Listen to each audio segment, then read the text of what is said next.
El título de la palabra de hoy, adelante Stephanie, vamos a hablar precisamente de los 5 ministerios, porque empiezan a haber rumores, ¿qué es eso de apóstol? ¿Qué es eso de tal cual, profetas? Y vamos a dar una palabra sobre los 5 ministerios en el seno de la iglesia. Vamos a traer este mensaje, pero primero vamos a darle un aplauso cuando yo os diga a todas las personas que nos ven desde la página web, amén, desde la radio y desde la televisión. Para todos aquellos que nos ven, un aplauso del Centro Cristiano del Tabernáculo. ¡Aleluya! Transmitiendo desde Jaén para todo el mundo. ¡Aleluya! Más fuerte ese aplauso. Amén. Amén. ¿Habéis notado la opción? Bien. Primero de Samuel 17:40 dice así la palabra. Está hablando David, tomó su callado en el zurrón que traía y tomó su honda en su mano y se fue hacia el filisteo. Quiero hablarle de los 5 ministerios. Y ahí, miles de años antes de que apareciese la iglesia, ya tenemos un símil, ¿vale? Ya tenemos proféticamente los 5 ministerios. 5 piedras que representan los 5 ministerios. ¿Dónde se encontraron esas piedras? Se encontraron en el arroyo, en el río. ¿Pero dónde fueron llevadas? Al saco pastoril, al zurrón que él traía. La iglesia local es el saco pastoril de Dios, es el zurrón del Señor. El buen pastor, el príncipe de los pastores, tiene ese saco pastoril que representa cada una de las iglesias locales y todas juntas, la iglesia universal, cerca de su costado. Cerca, eso iba colgado en el hombro del pastor y la otra mano tocándola siempre cerca de su costado. Curioso que del costado de Jesús, donde ese saco pastoril caía, en el costado de Jesús, la Biblia dice que del costado de Jesús, que cuando le abrieron el costado con la lanza, salió sangre y agua. Y ¿qué es lo que cuando una mujer va a dar a luz, antes de que aparezca el niño, aparece sangre y agua? Porque eso proféticamente del costado de Jesús estaba naciendo la iglesia. Amén. Y ahí, junto al costado de Jesús, está representada la iglesia local en ese saco pastoril. Ahora, dentro de ese saco pastoril se forman los 5 ministerios. Por este orden: pastores, profetas, apóstoles, profetas, evangelistas, pastores y maestros. Esos son los 5 ministerios. Y esos 5 ministerios los levanta el Señor con 2 propósitos que van unidos entre sí. Propósito número 1, construir y edificar el reino de Dios en la tierra. Construir y edificar la iglesia del Señor Jesús.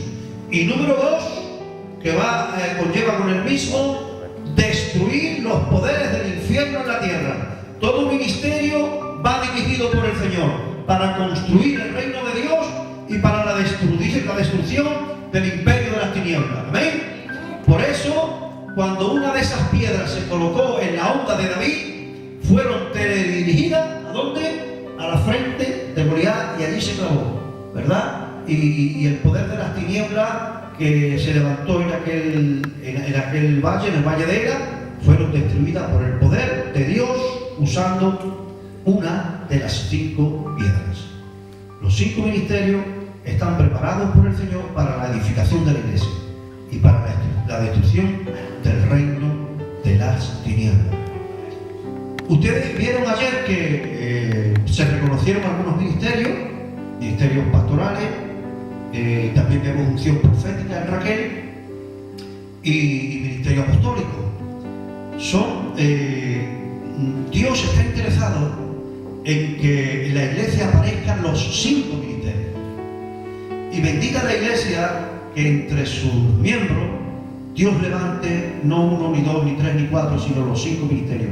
Y en plural, una iglesia fuerte puede tener todos los ministerios que el Señor levanta. Ahora, el diablo viene para atacar todo ministerio. Dios tiene propósitos grandes con cada ministerio. Dios quiere maximizar los ministerios. En la mente del Señor, los pensamientos del Señor son grandes, para hacer grandes los ministerios. Cuanto más grande sea el ministerio, más se edifica la casa del Señor y más daño le hace a las tinieblas. Ahora, el diablo odia los ministerios. Y el diablo va a atacar los ministerios. Ahora, el diablo va a atacar los ministerios si tiene lugar desde donde atacar. Y afuera, en el mundo entero está bajo el maligno. Y desde ahí, él intenta atacar a la iglesia y específicamente a los ministerios. Pero poca cosa puede hacer. Ahora, el problema es cuando ataca desde dentro. Y yo quiero hablarle desde 2 lugares desde donde pueden atacar los demonios a los ministerios. 2 lugares, para luego entrar de lleno en especificar la función de cada uno de estos 5 ministerios. Los 2 lugares son los siguientes. Primero, los celos amargos.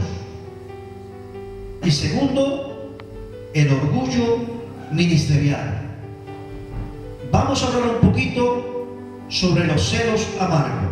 Adelante, Estefano. Santiago 3, 14 al 16. Pero si tenéis celos amargos y contención en vuestro corazón, no os jactéis ni mintáis contra la verdad. Porque esta sabiduría no es la que desciende de lo alto, sino terrenal, animal y diabólica. Porque donde hay celos y contención, que hay, allí hay perturbación y toda obra perversa. Celos amargos.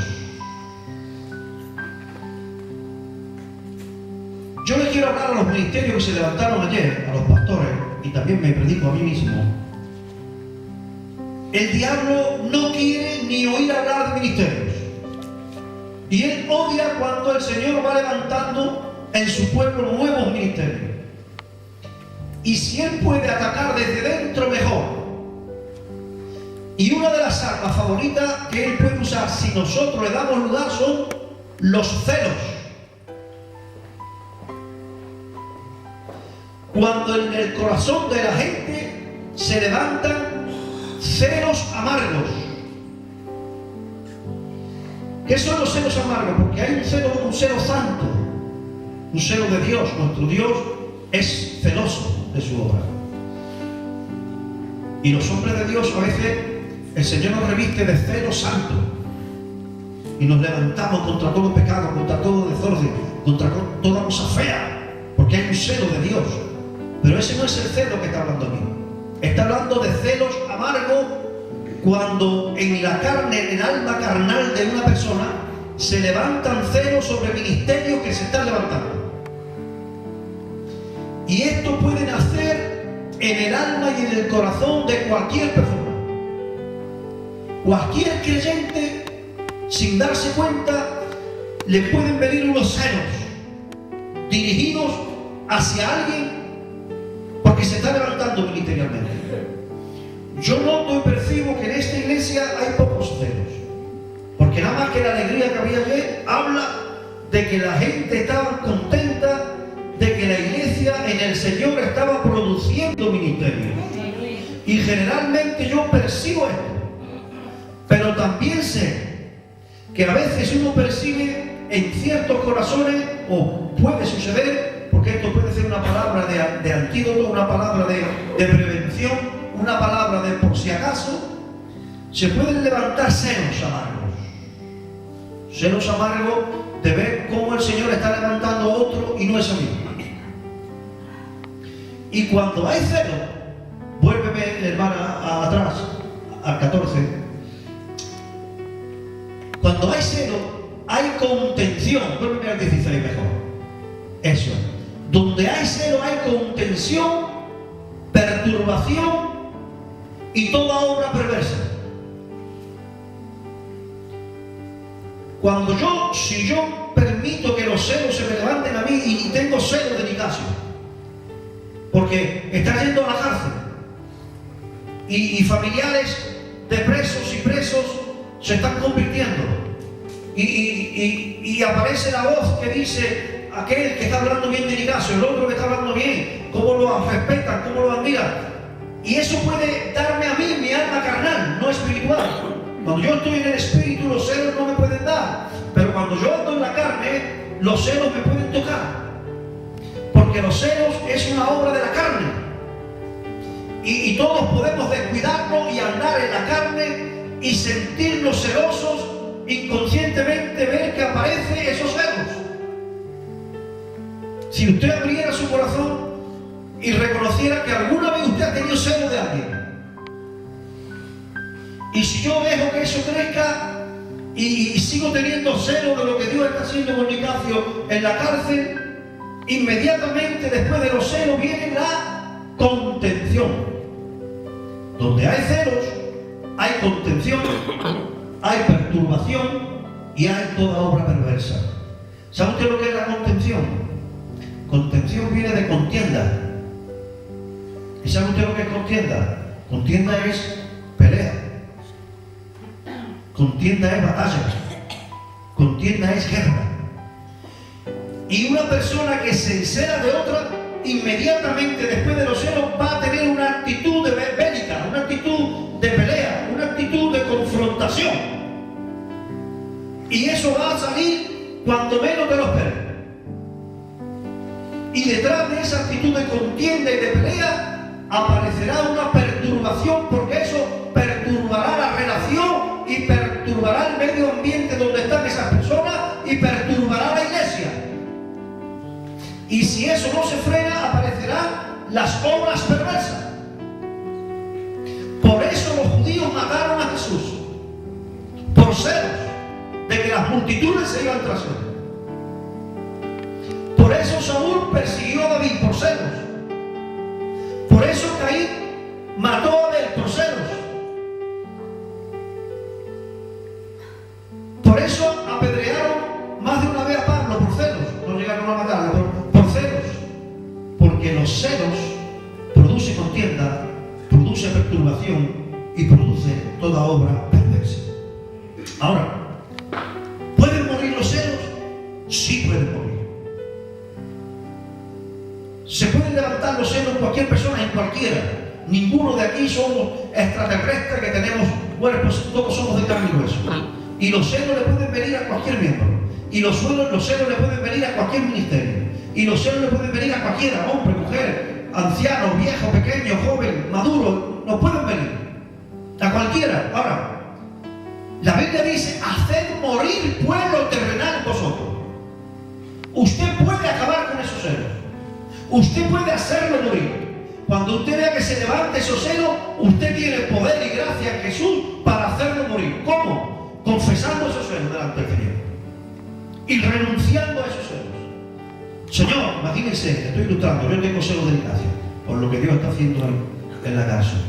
No es real, porque que lo que haga Nicasio en la cárcel a mí me engrandece más, me honra más, pero vamos a suponer que tengo celos de él. Entonces, yo me meto en mi cuarto ahora y empiezo a confesar, Señor, tengo celos de Nicasio. Tú sabes que cuando yo lo veo, se me levantan esos celos.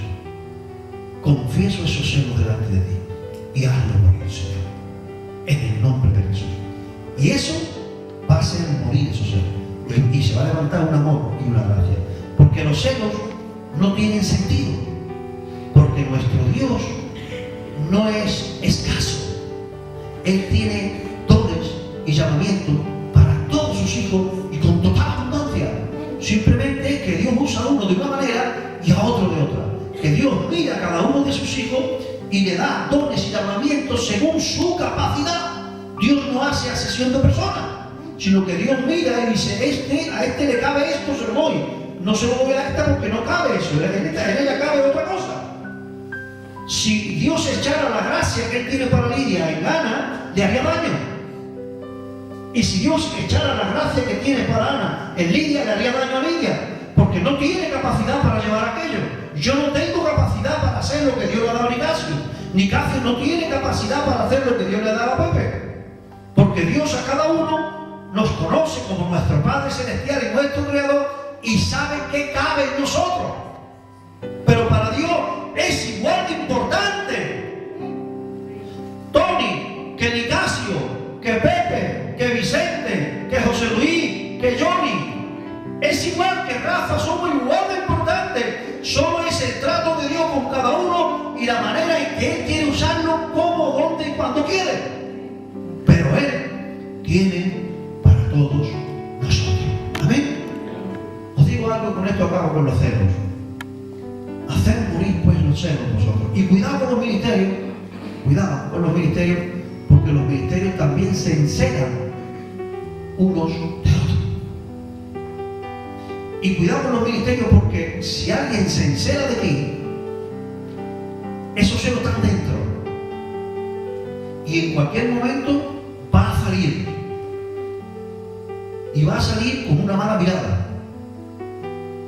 O con una mala palabra. O con un mal comportamiento. Que uno dice, no ha pasado nada.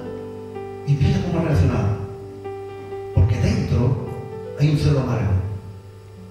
Yo lo veo en la iglesia como pastor y veo hay reacciones que me hablan de que hay un problema dentro. Y dice la Biblia que con total seguridad de la abundancia del corazón abre la boca. Eso no puede cambiar. Si usted tiene celos amargos hacia una persona, en el trato con esa persona, de cuándo en cuándo va a salir. Y le digo esto a los ministerios, cuidado, porque si vosotros no sois espirituales y perdéis los papeles y reaccionáis mal, caéis en descrédito y perdéis el testimonio. Cuando David fue a pelear bajo la unción del Señor contra Goliat, se levantó Elías su hermano y lo provocó. Y no le había hecho nada a David a Goliat. ¿Por qué lo provocó? Porque Elías estaba lleno de celos amargos. Y lo tenía vivo en él y salió ahí del campo de batalla. ¿Se imaginan ustedes que David hubiese reaccionado frente a esa provocación y se hubiese puesto a pelear contra Elías su hermano? ¿Hubiese él podido matar a Goliat? Que para eso tenía la unción del Señor. ¿No fue esto un intento de las tinieblas de desviar la unción que David tenía en vez de hacia Goliat, hacia Elías su hermano? Si David no hubiese sido lo maduro que fue, porque cuando él vio eso le dijo a su hermano, ¿qué he hecho yo ahora? No es esto mero hablar, y él se fue a otro lado dando ánimo, porque él sabía que su guerra era contra Goliat, no contra su hermano. Ahora, ¿se imaginan ustedes si David hubiese reaccionado mal? Cuidado cuando alguien tenga celos de usted. Cuidado, porque detrás de esos celos va a haber contienda, va a haber perturbación y va a haber toda obra perversa. La segunda cosa desde donde el diablo va a atacar a los ministerios es desde el orgullo ministerial. Adelante, hermana, con el versículo.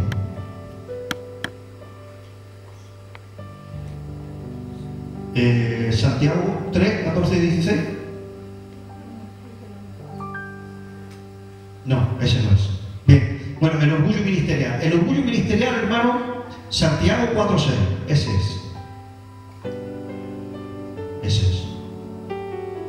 Pero Él da mayor gracia, por eso dice: Dios resiste a los soberbios y da gracia a los humildes. ¿Qué significa esto? Significa que el diablo conoce a Dios. Y el diablo conoce los principios de Dios. No olviden que el diablo antes de su caída era Lucero, querubín protector. Y conocía y conoce la personalidad de Dios. Porque Satanás conoce la Biblia. y conoció a Dios. Y ustedes saben que en los tiempos de Job, Satanás fue en audiencia a Dios. O sea, Satanás conoce a Dios. Y Satanás sabe que Dios, en su naturaleza, resiste a los soberbios.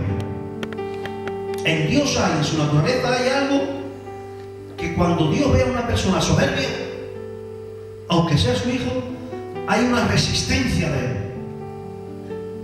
Pero cuando él ve a alguien humilde, lo atiende. Entonces, cuando el diablo ve que un ministerio está fluyendo porque la gracia de Dios derramada sobre él, el diablo sabe que si consigue hacer caer a esa persona en orgullo ministerial, Dios lo resistirá y paralizará la gracia que le está dando. Porque es su naturaleza. Dios resiste a los soberbios. Entonces el diablo, si no te puede parar a través de los celos amargos, lo va a intentar con el orgullo ministerial. Y las mismas personas que a lo mejor han sido usadas para que tengan celo de ti y paralizarte, ahora son usadas para lanzarte flores. O no es Satanás, es el mismo Señor. O es la misma persona que te quiere. Pero las flores, las bendiciones, lo bien que hablan de ti, pueden producir un efecto secundario. Y cuando se inflama nuestro corazón, en la Biblia está lleno de ejemplos de hombres y mujeres de Dios que fueron usados por Dios, pero cayeron en orgullo ministerial. Y su ministerio fue en decadencia total. Porque Dios no puede seguir usando a una persona donde se levanta el orgullo ministerial. Dios empieza a tratar a esa persona. Y tenemos el ejemplo de nuestro Señor. Nuestro Señor, cuando vinieron a hacer los reyes, Él se escondía y se iba. Él no quería las flores de la gente. Entonces, tenga cuidado. Ni ponga su corazón en los que le tiran piedra, ni ponga su corazón en los que le tiran flores. Cuando le tiren piedra, escríbela. Y cuando le tiren flores, bueno, gloria a Dios, pero no le echen por su cuenta. Porque se puede inflamar nuestro corazón. Y no está mal que usted le dé un piropo espiritual a un hermano que bien ha predicado. Eso está bien, eso es santo, pero esa persona tiene que tener cuidado. Porque eso puede hacer subir nuestro corazón y caer el orgullo ministerial. Son dos cosas. Yo quiero hacer esta introducción antes de comenzar en los 5 ministerios del cuidado que hay que tener con los celos amargos y con el orgullo ministerial. ¿Amén? Amén. Ahora, no tenemos por qué tener celos de nadie, ni sentirnos orgullosos, porque el Señor es el que constituye y él es el que establece. Y Él establece cuando Él quiere, a quien Él quiere y como Él quiere. Y que los hombres de Dios lo que hacemos es reconocer, como ya dijimos, reconocer que lo que Dios está haciendo en una persona. O sea, nosotros, las personas que tenemos autoridad espiritual, no damos ministerio, no damos llamamiento, no damos dones, no tenemos, no podemos. Eso es del Señor, es el Señor. Ahora, el Señor nos dice a nosotros: apártame a eso para eso, que yo lo he llamado. Y tú en obediencia lo haces. A mí me da igual, hermano, reconocer a aquel que reconocer a Carmen. Me da igual. O me da igual reconocer a Nico que reconocer a Vicente. Me da igual. Solo que yo reconozco a aquel que el Señor me dice: ahora, apártame a ese. Y yo lo hago.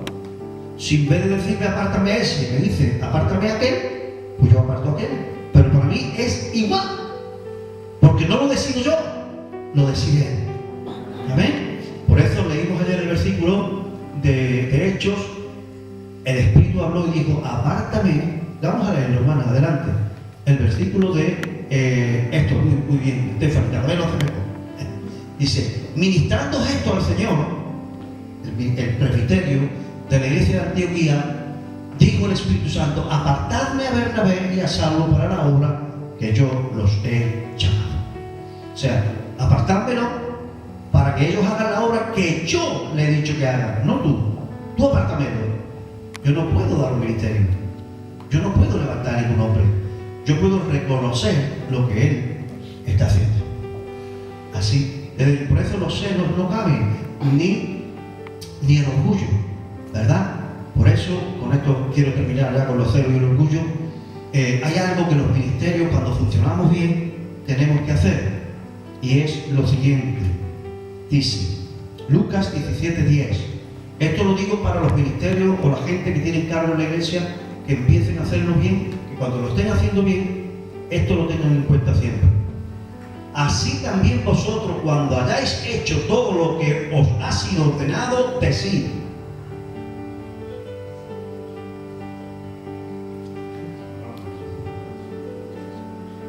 Siervos inútiles son. Lo voy a poner en personal, que quede importante, singular. Tú, Rafael, cuando hagas todo aquello que se te ha dicho que haga, que se te ha ordenado, di, siervo inútil soy. Porque lo que debía ser, eso es. Ahora, yo quiero que usted entienda esto bien. Quiere decir que cuando yo cumpla mi ministerio, que no llegaré a cumplirlo entero, nadie puede cumplir 100% su ministerio, pero cuando consiga lo que consiga, Dios me dice siervo inútil. Dios me va a decir a mí, siervo inútil, que has levantado 20 iglesias. ¿Qué clase de Dios sería? Pero no dice que Dios no dice siervo inútil. ¿Qué dice? Decíos vosotros. ¿Qué dice Juana Mari? Eso. Que yo me lo diga a mí mismo, porque Él no me va a decir siervo inútil. ¿Sabes qué me va a decir? Buen siervo fiel. Sobre mucho ha sido fiel, sobre poco ha sido fiel, sobre mucho te podré. Entra. Y me va a dar un beso y una palmadita en el ojo. Porque me va a tratar así de bien. Pero yo tengo que decirme a mí mismo, ¿estás haciéndolo bien? No, pues un siervo inútil. Porque lo que tenías que hacer es lo que hiciste. Porque eso es una vacuna anti-orgullo ministerial. Cuando se conviertan 200 presos, ¿qué vas a decir de ti mismo? Soy un siervo inútil. Eso es lo que tenía que hacer. Claro. ¿Pero qué va a decir el Señor de ti? Bien, eso, bien, ahora entra. Amén. Siervo inútil son. ¿Por qué digo esto? Porque vamos a fluir, vamos a levantar muchas iglesias, muchos pastores, porque nuestra iglesia es una iglesia apostólica y ahora vamos a entrar en los 5 ministerios. ¿Qué son los 5 ministerios? Miren, los 5 ministerios es la mano de Dios en la tierra. Ahora entramos de lleno en el mensaje. 5 ministerios. 5 piedras en el saco pastoril. Y en la mano humana está el diseño de Dios de los 5 ministerios. Hay gente que se levantan diciendo que no hay apóstoles, que ya no hay profetas, que ya solo hay evangelistas, que ya solo hay pastores y que ya solo hay maestros. Y yo he leído el Nuevo Testamento de pe a pa, y en el Nuevo Testamento hay apóstoles más de los 12, primero los 12, luego Matías el 13, luego Pablo el 14, luego Bernabé el 15, y hay profetas en el Nuevo Testamento por nombre y apellido, Judas y Silas, no Judas Iscariot, otro Judas, Judas y Silas, otros profetas que llegaron a Jerusalén y profetizaron, un tal Agabo. Hay profetas, hay apóstoles, porque el diablo quiere mutilar la mano de Dios. Pero siempre han habido los 5 ministerios y siempre lo habrán. De hecho, hay apóstoles que funcionan como apóstoles, que son apóstoles sin reconocimiento, pero tienen obra y fruto. Y no tienen reconocimiento porque el diablo ha engañado a la iglesia y no reconoce que hay apóstoles. Habrán apóstoles, han habido, hay y habrá profetas, apóstoles, evangelistas, pastores y maestros, porque los 5 ministerios es la mano poderosa de Dios en la tierra. Son 5 ministerios, es la mano de Dios haciendo cosas en la tierra. Los 5 ministerios es una obra de arte de Dios. ¿Cuántas cosas puede hacer un hombre con sus 5 dedos? O con sus 10 dedos, ¿verdad? Nosotros estamos acostumbrados, porque gracias a Dios a ninguno de aquí no hemos tenido ningún problema, que yo sepa, nadie le falta un dedo, todos tenemos los 5 dedos, amén, gloria a Dios.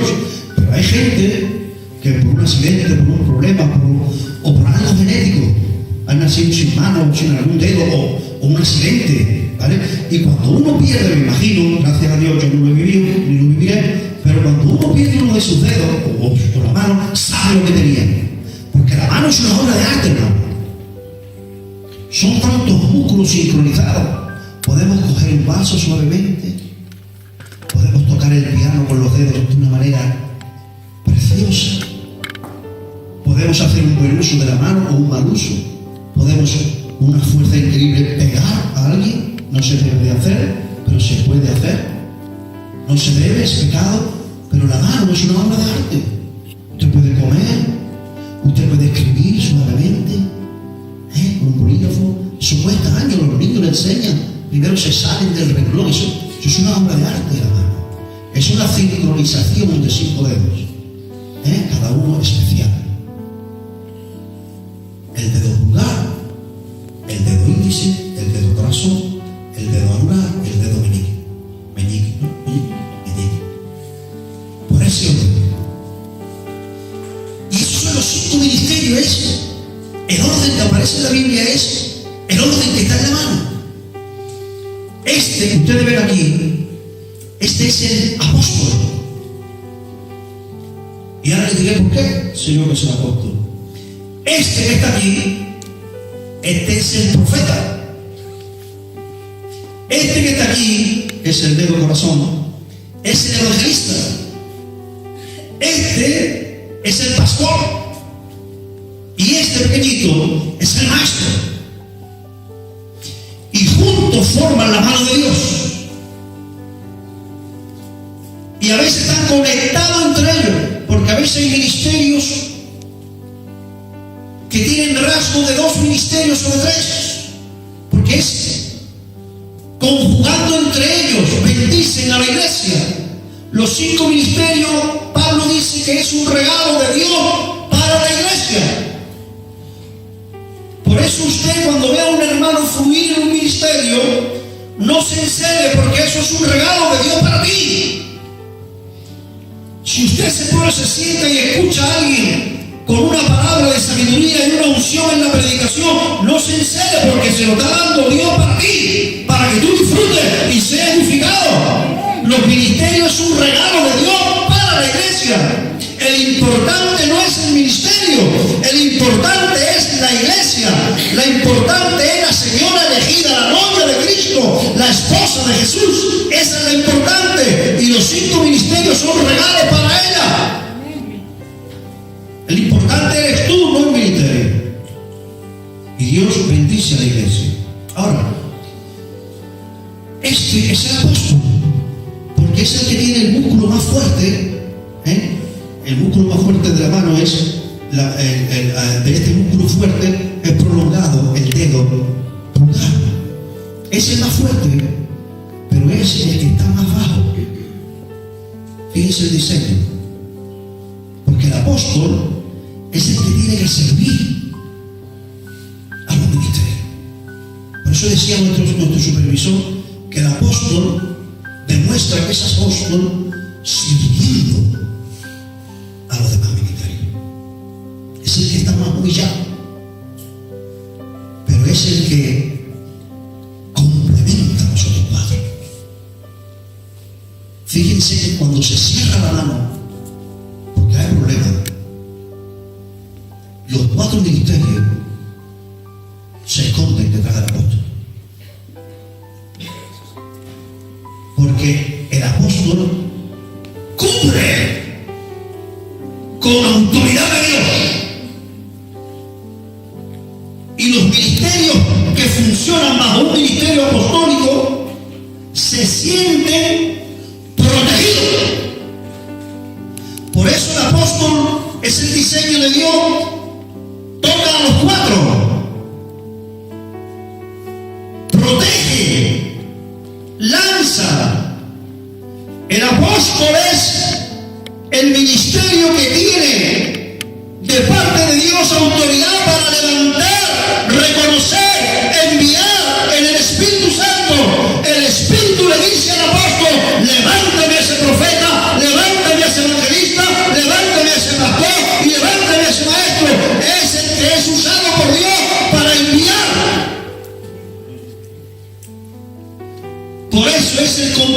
de los cuatro.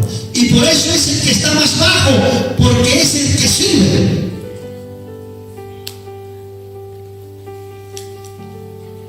Y es el que más disciplina se lleva de Dios. Si usted examina la vida de un apóstol, será una vida disciplinada por Dios. Porque hay mucha cosa delegada en él ministerialmente. Y tiene que ser probado con fuego fuertemente para demostrar que es capaz de aguantar presiones y presiones y presiones para que no se caiga el edificio que Dios está levantando. Amén.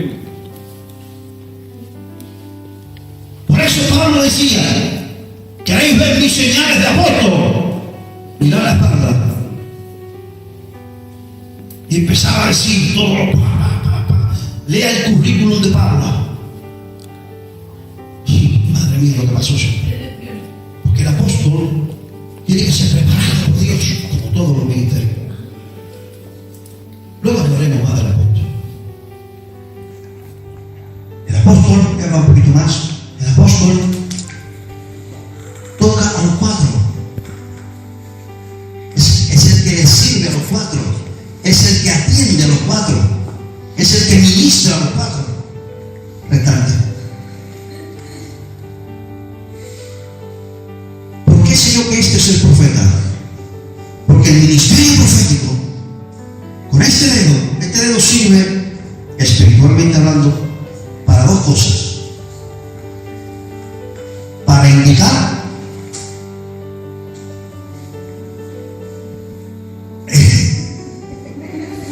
ya sabéis para qué va, ¿verdad? A que cuando alguien te quiere hablar con una autoridad no hace así, ni otra cosa que no quiero ser. Hace así, porque el profeta es una persona, es un ministerio de autoridad espiritual, y los demonios tiemblan porque es un ministerio de mucha autoridad espiritual. Conoce el mundo espiritual mejor que nosotros. Conoce el mundo invisible y Dios le da revelaciones. Por eso los ministerios proféticos son ministerios de mucha oración, de mucha intercesión, de mucho ruego, y pasan muchas horas en la noche orando. Y en ese área es mejor que el apóstol. Y un buen apóstol está agradecido de que en la iglesia haya profetas que en ese área son mejores que él.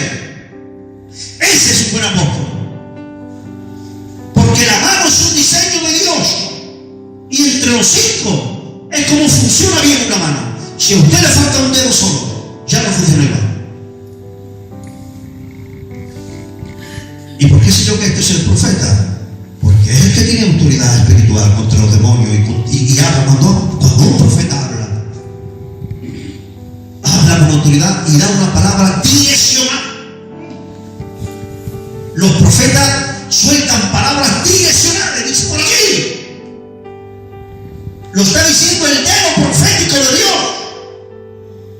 Cuando el Señor me dijo hace 7 años que levantara una iglesia de cero, que es esta, me lo dijo por medio de una profeta. Y me dio esa palabra direccional cuando yo no quería volver a pastorear ni quería volver a abrir una iglesia, y una mujer profeta de Dios me dijo: aquí hay un hombre que esto y esto, y Dios le dice que empiece de cero, porque Dios le va a dar a la gente que él necesita para construir la visión y la iglesia. Esa gente son ustedes. Pero me lo dijo el dedo profético de Dios.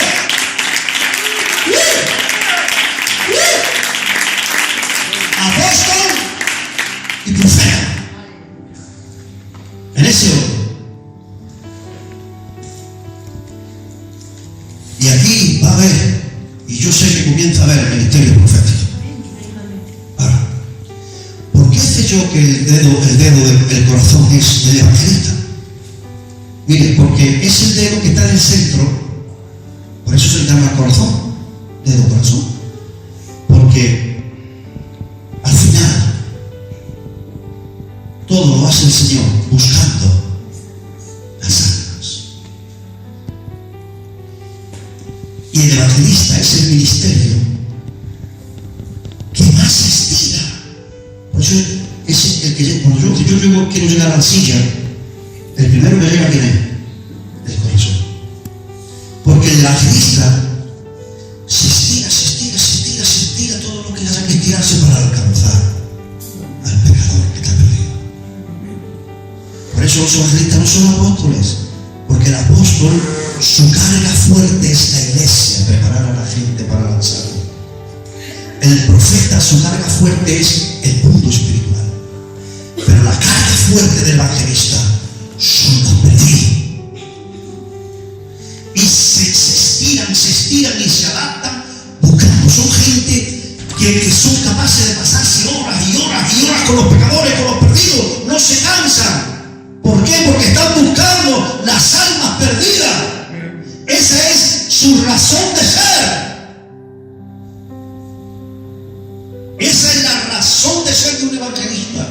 Y hay un abanico de tipos de evangelistas infinito. Evangelistas de carpa, teleevangelistas, radioevangelistas, evangelistas personales, que son aquellos que no necesitan ni un micrófono de radio, ellos van personalmente y los buscan. Y en todos los niveles hay gente que tienen dones evangelísticos y son los que traen más gente a la iglesia. Y a lo mejor se encelan porque no sabe predicar, pero es que el mejor de los predicadores es incapaz de ir a buscar al perdido y usted es capaz de ir a traerlo. Porque los evangelistas, su razón de ser es alcanzar al perdido. Y se estiran y se adaptan. El evangelista se adapta sin pecar. Son santos, pero se adaptan y son capaces de adaptarse a los pecadores para traerlos sin pecar. Los grandes evangelistas en eso.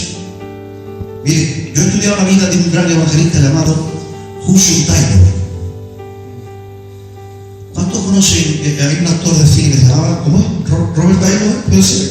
Sí, antiquísimo Robert Taylor. Pues este Hudson Taylor es hermano de él. Robert Taylor tenía un hermano llamado Hudson Taylor, y era un hermano predicador del evangelio y tenía un ministerio de evangelista y fue enviado a la China. Te estoy hablando hace ya muchos años, cuando en la China todavía no había la propagación del evangelio que hay hoy. Y dice que cuando él llegó a la China, porque él lo mandó una misión, una denominación que había mandado mucha gente a la China, él vio que él era de Estados Unidos, que los ministerios estadounidenses le llevaban a los chinos los tejanos, las hamburguesas, las formas estadounidenses, las formas americanas, el chicle, la Coca-Cola, le llevaban el evangelio y le llevaban también todas estas cosas. Y no profundizaban en el corazón de la China, sino se quedaron todos en los límites, ¿no? Nadie conseguía profundizar y llevar el evangelio a las Chinas profundas. ¿Sabe qué hizo Hudson Taylor? Se dejó la coleta de un chino, se vistió ropa de chino y se metió a las profundidades de la China. Y Dios le dio un mandamiento a él. No le hablaba del chicle, no le hablaba de la Coca-Cola, no le hablaba de la hamburguesa, no le llevaba pantalones americanos, no. Él se hacía como si él fuera un chino. Porque ese hombre tenía un corazón evangelístico y lo único que quería era llevarle a los chinos la palabra de Dios, no su cultura, no su forma de ser, el evangelio del Señor Jesucristo. Eso es lo que hacen los verdaderos evangelistas, llevar la palabra. Yo me hago a ti, por amor a ti, para que tú conozcas al que yo conozco. Yo me hago a ti, no tú te haces a mí. Ese es el evangelista, es el de corazón, porque tiene el corazón amoroso de Dios para los perdidos. El evangelista no condena a la gente, el evangelista no juzga a la gente, el evangelista no murmura de la gente, el evangelista va a salvar y a rescatar a la gente. Amén. Por eso es el de corazón. Si tenemos el apóstol, si tenemos el profeta y si tenemos el evangelista, si tuviéramos solo sus 3 dedos, no podríamos hacer casi nada. Con 3 dedos no se hace casi nada, porque es la mano de Dios la forman 5 ministerios. ¿Saben ustedes el anular, ¿quién es? El anular. Es un dedo muy especial. ¿Sabe por qué se llama este dedo anular? Porque ahí se pone, dilo fuerte, el anillo. Anular viene de anillo. ¿Sabe lo que es la alianza? La alianza es el compromiso. Y este es el pastor. Porque el pastor es el que está apasionado y enamorado. No del mundo espiritual como el profeta. No de levantar iglesias y matar pastores como el apóstol. Él está enamorado de la iglesia. Y él es el ministerio más comprometido y el más sufrido y el que soporta la caca y el pipí de las ovejas en la iglesia. El pastor es el que te cambia los trapos sucios, es el que te lava la ropa, es el que te aguanta cuando está enfermo. El pastor huele a oveja. Es el dedo más comprometido, es el dedo del compromiso con la iglesia. ¿Y por qué este es el maestro?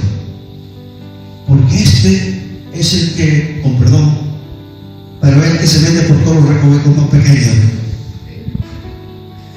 Porque cuando hay problemas de entendimiento, cuando las cosas no se entienden, viene este y termina el siglo arreglándolo todo con una buena enseñanza. Y dice, trae revelaciones de la palabra de Dios. Por eso es el maestro, el que termina la mano. Mire, ni el apóstol es nadie sin la gracia de Dios, y es nadie sin los otros cuatro, ni el profeta, ni el evangelista, ni el pastor, ni el maestro. Porque mire, lo más sencillo del mundo, de todas las cosas que puede hacer la mano, lo más sencillo es coger un papel. Aguántame el papel. Inténtalo cogerlo con un dedo. Es complicado. Tiene que hacer así, una obra de arte. Sin embargo, con dos dedos. La cosa más sencilla necesita la colaboración de dos de los dedos. Lo más sencillo. ¿Qué significa esto? Que es un equipo. Es un equipo. La mano de Dios en la tierra es un equipo. Y tanto el apóstol, como el profeta, como el evangelista, como el pastor y como el maestro, nos necesitamos el uno al otro. De hecho, los ministerios casi nunca van solos. Y casi siempre el apóstol tiene algo de profeta, o tiene algo de evangelista, o tiene algo de pastor, o tiene algo de maestro. A lo mejor usted ve un pastor que es evangelista también, y es un pastor evangelista, o como el apóstol Pablo dijo, yo soy predicador, apóstol y maestro, porque es un juego, la mano es un juego, es una unidad compuesta en sí, y todos nos necesitamos uno a otro. Vamos a ver los versículos, si nos da tiempo. ¿Vamos bien de tiempo, Antonio? Vamos bien. Vamos a ver algunos versículos. Mire, 1 Corintios 3, 10 y 11. Mire, fíjense lo que es un apóstol. Ahora, ya os he dado un poquito la introducción para que las mentes están todas cautivadas. ¿Vale? Lo primero es difícil, pero a la vez que se va dando el mensaje ya la gente va entendiendo. Escuchen esto. Mire, vamos a ver la función de un apóstol. Está hablando Pablo. Para mí, uno de los más grandes apóstoles que han pisado la faz de la tierra. Para mí, me voy a coger más. Para mí es mejor, hasta donde yo lo conozco. ¿Vale?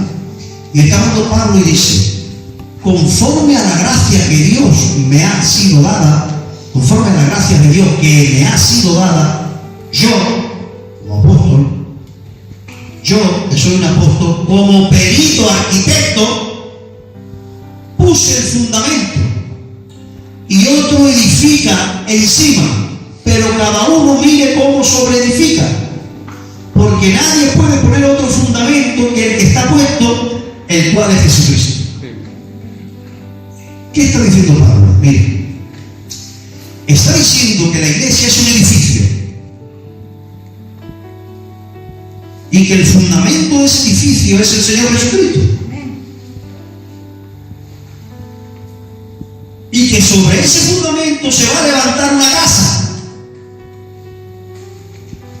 se va a levantar un edificio, y que para levantar ese edificio se necesitan muchos especialistas que hagan su función para que el edificio se lleve a cabo. Pero que el apóstol es el perito arquitecto de ese edificio.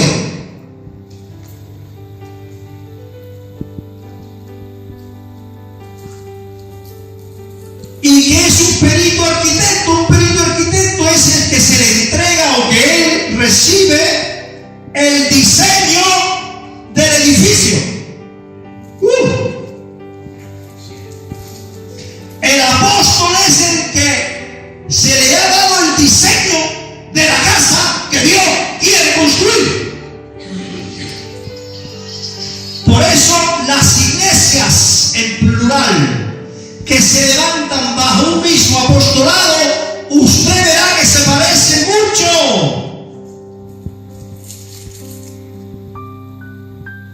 Si usted ve a la iglesia del Remar y visita la iglesia o el centro de Remar de Jaén, de Granada, de Sevilla, de Córdoba, porque Miguel Díez ha levantado cientos de iglesias en cada ciudad llamada Remar, si usted ve una, la has visto todas porque son calcadas, porque pertenecen a un diseño que Dios le dio en los años 80 a Miguel Díez.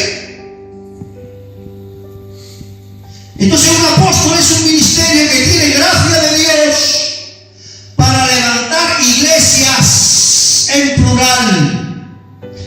Y en esas iglesias que el Señor le da para que levante, Él recibe los diseños.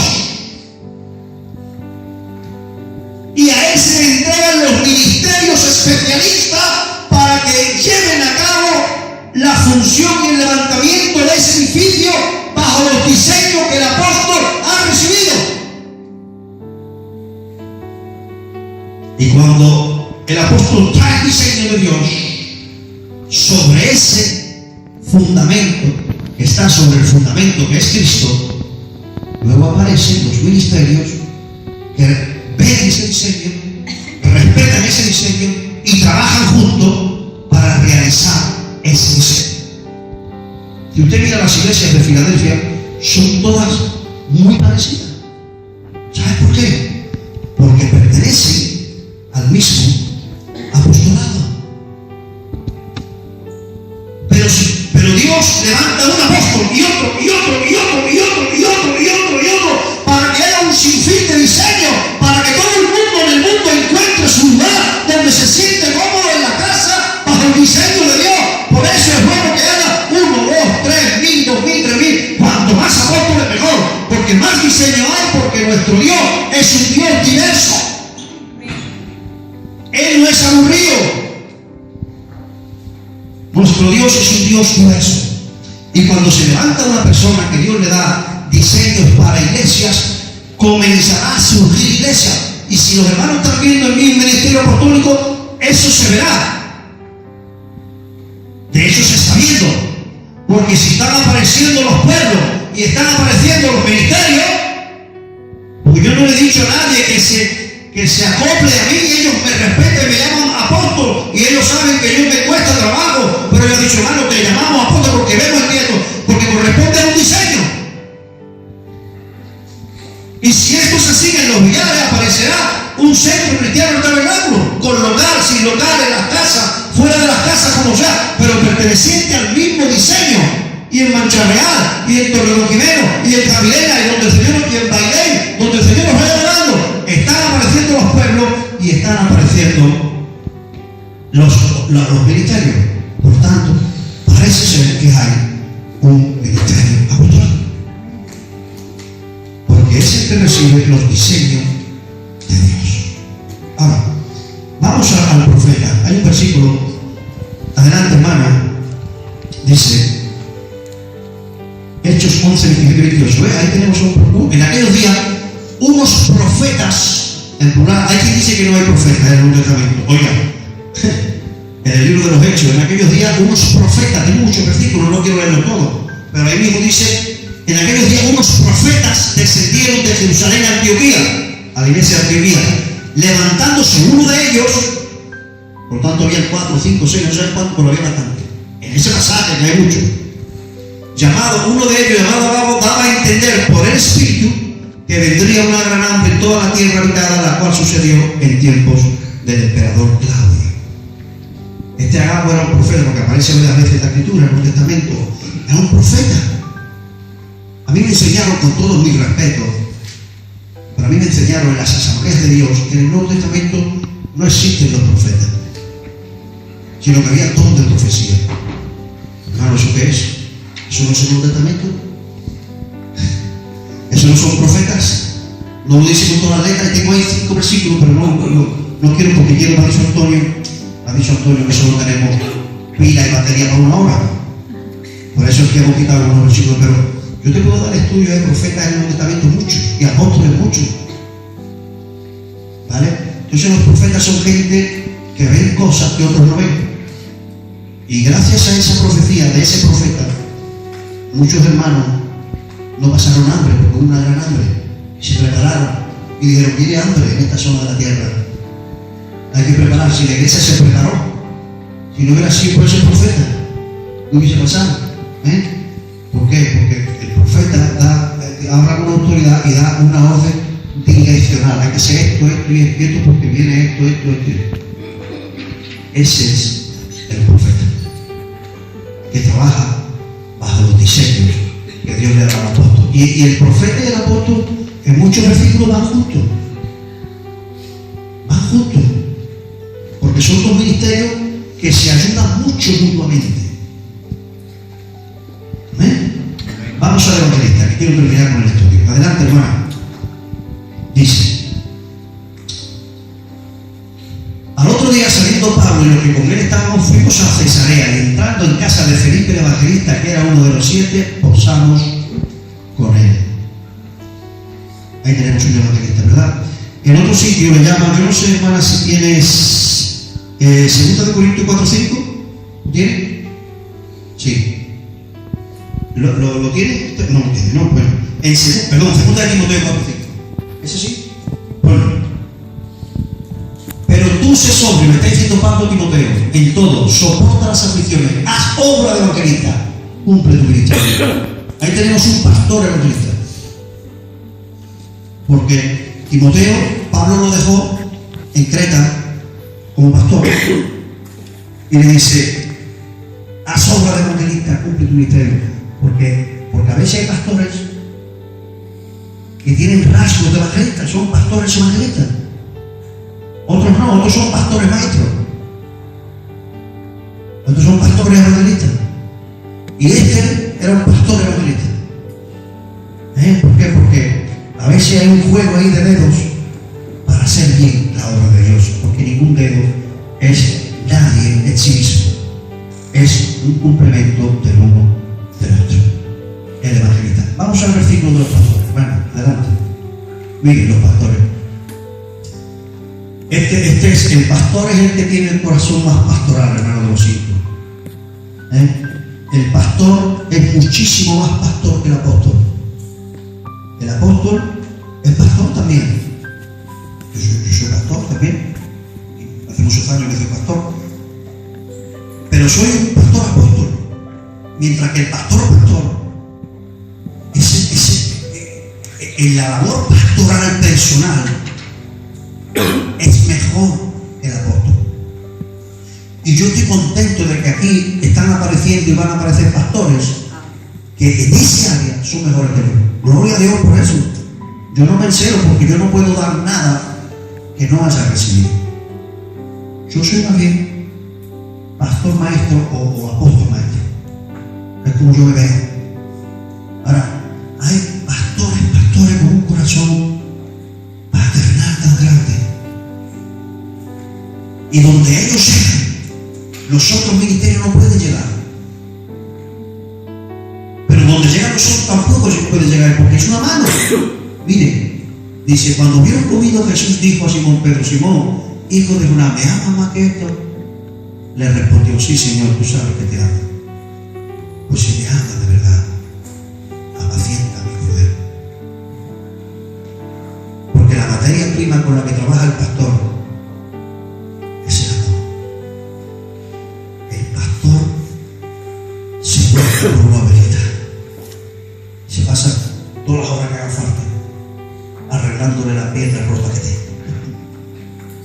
A lo mejor un apóstol tiene la visión de tantos problemas arriba y tiene que darle cobertura a tanta gente que no puede dedicarle todo el tiempo a una oveja, porque su trabajo es diferente.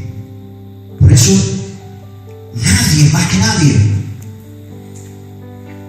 Y por eso cuando en una iglesia no hay celos y hay un equipo ministerial, es una bendición, porque todo el mundo se siente pastoreado. Y el apóstol puede atender muchísimas cosas, y hay pastores que se especializan en el trato personal a las ovejas. Y al final, todos es la mano de Dios en la tierra. Amén. Vamos a terminar con el versículo de maestro. Dice: Pablo, Pablo nunca dijo de sí mismo que era pastor, que yo sepa. No, ya ahí lo hemos adelantado, hermana. El versículo de 2 Timoteo 11. Ahí está. Del cual yo fui constituido, hablando por Pablo, predicador, apóstol y maestro de los gentiles.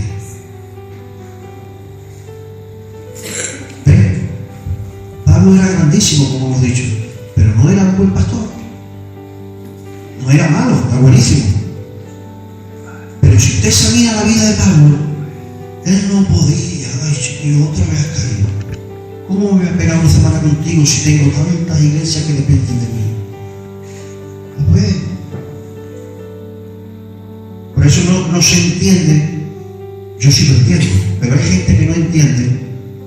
Cuando en el primer viaje misionero, Pablo y Bernabé cogen a un hombre llamado Juan Marcos, y a la mitad del camino Juan Marcos se echa atrás y los abandona.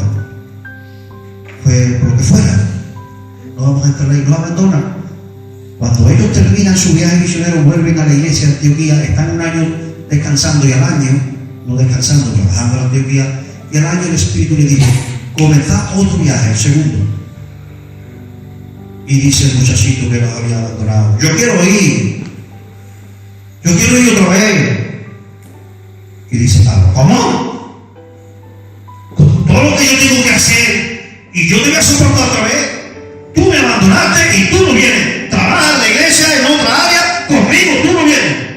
Porque yo tengo tanta obra que hacer. Tengo una carga tan grande en las iglesias. Tengo tantos pastores que dependen de mí. Tengo que darle cobertura a tantos ministerios que yo no puedo estar ahí aguantando de tu tontería.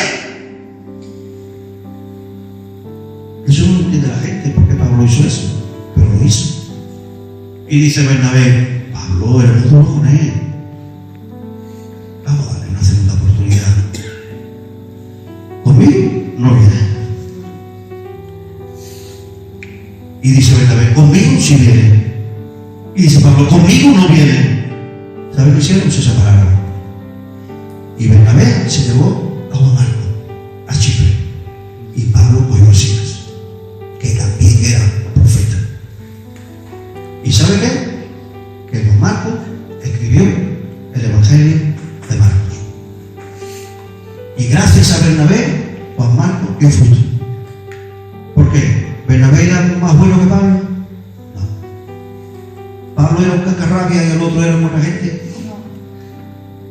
El ministerio que Pablo tenía era diferente al que tenía Bernabé. Y Pablo no podía Era tanto lo que tenía que hacer. El otro era más especialista. Por eso, con esto concluimos. No compare un ministerio con otro. Cada ministerio es bueno y tiene una obra que hacer. Yo tengo lo que tengo, lo que Dios me ha dado.